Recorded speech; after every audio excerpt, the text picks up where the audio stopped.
सास बनी डंडे वाली भूत। शिखा की नई नई शादी हुई थी। उसका मायका और ससुराल दोनों कानपुर में ही थे, इसलिए उससे मिलने उसके भाई अक्सर आते जाते रहते थे। ये बात शिखा की सास मीना को बिल्कुल पसंद नहीं थी। मम्मी जी, आज राहुल भैया आ रहे हैं। कौन, तेरे चाचा का लड़का? जी मम्मी जी। अरे पर वो तो दिल्ली में रहता है ना? हाँ मम्मी जी, उन्हें कल सुबह दिल्ली के लिए निकलना है, तो वो आज मुझसे मिलते हुए कल सुबह यहीं से निकल जाएंगे। हमने तो धर्मशाला खोल रखी है ना। कुछ कहा क्या मम्मी जी? मैंने कहा हाँ, आने दे तेरे भैया को, जमकर खातिरदारी करेंगे। अब तो कुछ करना ही पड़ेगा, इससे पहले कि मेरा घर धर्मशाला बन जाए। ये कैसी बातें कर रही हो मीना? सच ही तो कह रही हूँ। अभी इसकी शादी को साल भर भी नहीं हुआ और आए दिन इसके घर वाले आ धमकते हैं। अरे तो क्या हुआ, वो इसी शहर में रहते हैं तो हाल चाल लेने आ जाते हैं। इस बार मैं उनका हाल और चाल दोनों ही बिगाड़ दूंगी। अब बहुत हो गया जी। अरे ये कैसी बातें कर रही हो? हे भगवान, बस आप तो देखते जाइए। शाम को राहुल आता है। नमस्ते आंटी, कैसे हैं आप लोग? हम लोग तो ठीक है, तुम कैसे हो बेटा? मैं भी अच्छा ही हूँ आंटी।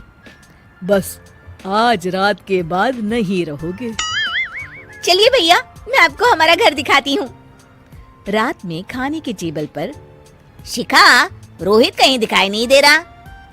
जी भैया, वो ऑफिस के काम से बाहर गए हैं, कल शाम तक आएंगे। अच्छा अच्छा। बेटा, क्या तुम भूत प्रेत में मानते हो? नहीं नहीं आंटी जी, पर अचानक आपको ये ख्याल कहाँ से आ गया?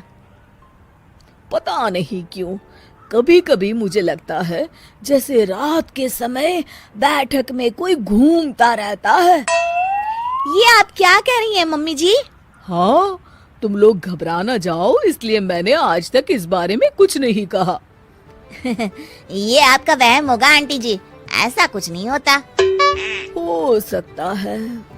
चलो अब मेरा सोने का टाइम हो गया है तो चलती हूँ मैं। शिखा बेटा, राहुल के सोने की व्यवस्था वहीं दीवान पर कर देना।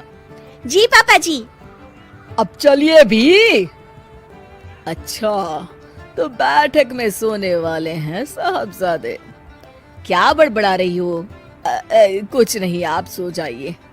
मीना और महेश के सोने के बाद शिखा और राहुल आपस में बात कर रहे होते हैं, तभी डोरबेल बजती है। अरे आप! सरप्राइज! काम जल्दी खत्म हो गया तो मैं आज ही चला आया। ये तो बहुत अच्छा किया। देखिए राहुल भैया भी आए हुए हैं, आप दोनों का मिलना भी हो जाएगा। कैसे हो रोहित? मैं तो ठीक हूँ भैया। शिखा, मैं भी आज यहीं सो जाता हूँ, राहुल भैया से बातचीत भी हो जाएगी। अच्छा अच्छा ठीक है। मीना आधी रात को उठती है, कंबल मुंह से पैर तक ओढ़ के डंडा लेके बैठक में आती है और देखती है दीवान पर चादर ओढ़े कोई लेटा हुआ है। देखो तो कैसे मजे से सो रहा है बहन के ससुराल में। मीना ताबड़तोड़ 4-5 डंडे मार देती है। अरे मर गया, अरे बचाओ बचाओ, कौन है? मीना जल्दी से अपने कमरे में भाग जाती है। हे भगवान, ये मैंने क्या किया? ये रोहित कहाँ से आ गया? लगता है ये नालायक राहुल मेहमानों वाले कमरे में सो गया होगा। आज तो इसकी खैर नहीं। उधर बैठक में, अरे क्या हुआ रोहित? मैं बाथरूम में था, तुम्हारे चिल्लाने की आवाज सुनी। पता है भैया, मैं सो रहा था, अचानक से कोई आकर मुझे डंडे मारने लगा। ये क्या कह रहे हो? लगता है तुम भी आंटी की तरह भूत प्रेत में मानते हो। नहीं नहीं भैया, सच में कोई आया था। मैं तो जा रहा हूँ मेहमानों वाले कमरे में सोने के लिए। इस समय अपने रूम में जाऊंगा तो शिखा की नींद खराब हो जाएगी। ठीक है भाई, जाओ तुम, जहाँ तुम्हारा भूत डंडा लेके ना आ सके।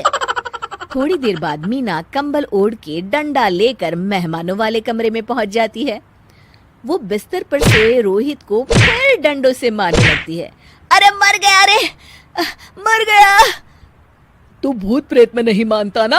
ये ले, अब डंडे खा। हैं? ये तो माँ की आवाज है। रोहित कंबल खींच देता है। बेटा तू! अरे ये क्या कर रही हो माँ? मार मार के मेरा भरता बना दिया आपने।